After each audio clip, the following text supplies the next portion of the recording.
Hello everybody, Jason here again. I got another top 10 video game for you system.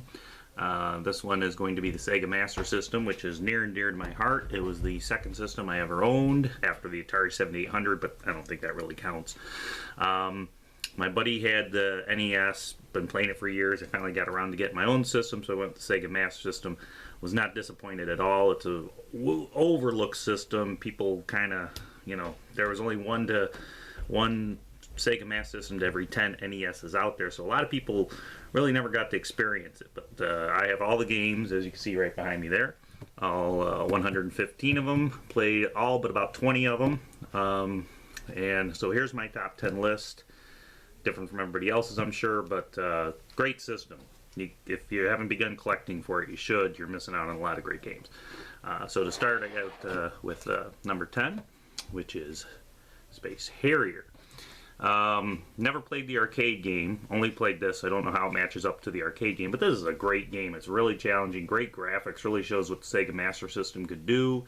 I don't think I ever passed it. I got pretty close. There's a lot of stages in this game. One of these days I will pass it, but this is a great game for a Sega Master System if you start collecting it.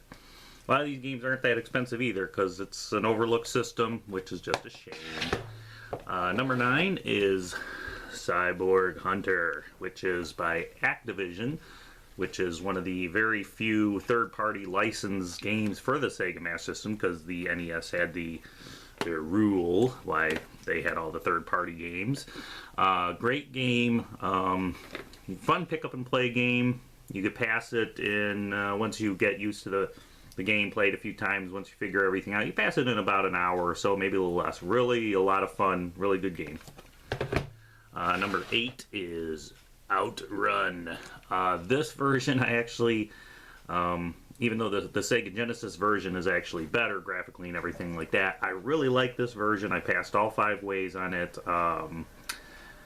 Probably one of the best 8-bit racing games, but just as good as any Rad Racer for the NES or anything like that. Great game to have, great pick up and play game. It's Outrun, man.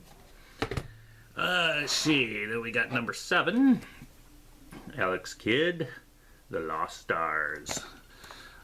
Sequel to Alex Kidd and Miracle World. It's way different than the first game. Really went totally different, really colorful graphics. Kind of kiddish-like, but I really like it. I don't care if it's not much like the first game. I like it when sequels are completely different. If you saw me at my NES review, like Super Mario Brothers 2 was different, and Legend of Zelda 2 was different, but I really like this. This is a great pickup, and this is a game that I pick up and play like once a year just to pass it and have fun with it. Really fun game. Then we got number 6. I know this is called Ease, the Vanishing Omen, but I still like calling it Wise because it's got a Y in there, so I call it Wise still, even though I know it's not. I know there's the TurboGrafx version. I never played that. I bought this when it first came out. This is a great game, kind of different from most role-playing games. Not a whole lot of role-playing games on the Sega Master System, but this one's a lot of fun, and I was really big into role-playing games. You'll see on a lot of my top 10 lists, there's always quite a few role-playing games, but this game was a lot of fun, really good music, challenge, all that stuff. End boss, very challenging, not impossible, but very satisfactory when you do beat him.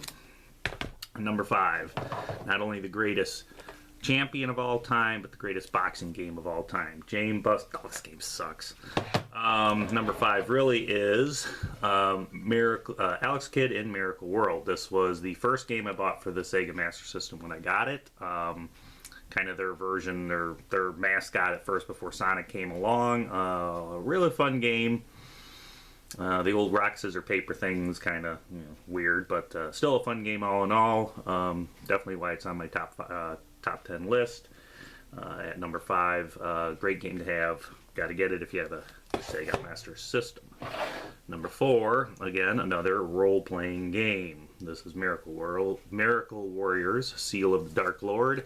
Comes with a map and everything inside. This is about as basic of a role-playing game as you will see. You only get 4 characters. Only one character could attack at a time.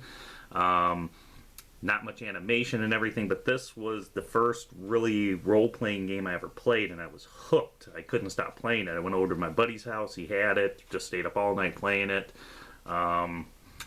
Really introduced me to role-playing games for video games, and just probably wouldn't be able to appreciate it as much nowadays, but back before, you know, all 16-bit and everything, this was a great game, and definitely belongs in my top 10. Number 3 is Govelius, Valley of Doom.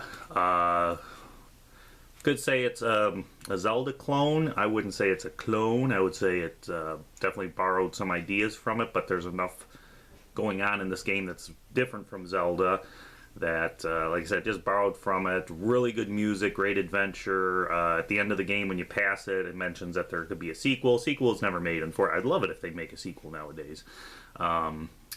But this is a really good game. You gotta have this if you have a Sega Master System. Especially if you like Zelda, you'll love this. I think Golden Axe Warrior is much more of a Zelda clone than this is. This is different enough to be on its own. Number 3. Number 2, and this one could have been number 1, except for the number 1 game is even a little better, is Wonder Boy 3: The Dragon's Trap. Now this is also called Dragon's Curse on the TurboGrafx 16. I played that actually earlier this year. Great game. I guess I still like this one a little better. People will probably say the TurboGrafx one has better music and stuff. I actually like this one a little better, maybe because I played it first and I got used to the music, but this is a great game. It's really not comparable to anything else. It really plays, you know, differently. It's kind of role-playing game, adventure game, all in one, and the dragon bosses are a lot of fun, and great challenge, great music too. You gotta have this game if you have a Sega Master. You gotta play this game, or Dragon's Curse on TurboGrafx 16. They're the same exact thing with graphic and musical differences, but great game anyways. And number 1, and I can't see how this game cannot be number 1 on every Sega Master, unless you absolutely hate role-playing games, of course. Phantasy Star. I could talk forever about this game, but I'm not going to. This game is fantastic. There's no other 8-bit role-playing game that could even come close to this. No Final Fantasy, no Dragon Warrior. The graphics, the scope and size of this game, the challenge, the music. I mean, it's kind of hard for people to probably appreciate it because how old it is, and like I said, most people had NESs versus Sega Master System. So not a lot of people probably got to really enjoy this, but this is by far, you can't find a better 8-bit role-playing game than this. This is just hands down the best. I think I've actually played through it and passed it twice. I like it so much, and it's a big game to pass it twice. Definitely number 1. This, regardless of what it goes for on eBay or Craigslist, if you like role-playing games, you gotta play this. It's number 1. There was nothing that was even debatable what was going to be my number 1 game for the Sega Master System. It is Phantasy Star. Probably my favorite role-playing game series of all time. Anyways, I think I had Phantasy Star 2 as my number 1 game on the Genesis. So that's my Sega Master System top 10. Hopefully people start collecting for it. The prices are still low. I don't understand why they are. There's so many good games. 115 games for the system that were released, and most of them are really good. There's some stinkers like Elf and everything, of course, but yeah, if you have not really experienced the Sega Master System, what are you waiting for? Especially if you like the NES and 8-bit games. So that's my top 10 list there. Next one I'll do will probably be maybe Sega CD, PlayStation, ColecoVision, Atari. I don't know. I've got a lot of stuff to go through still. So hope you enjoy, and see you next time.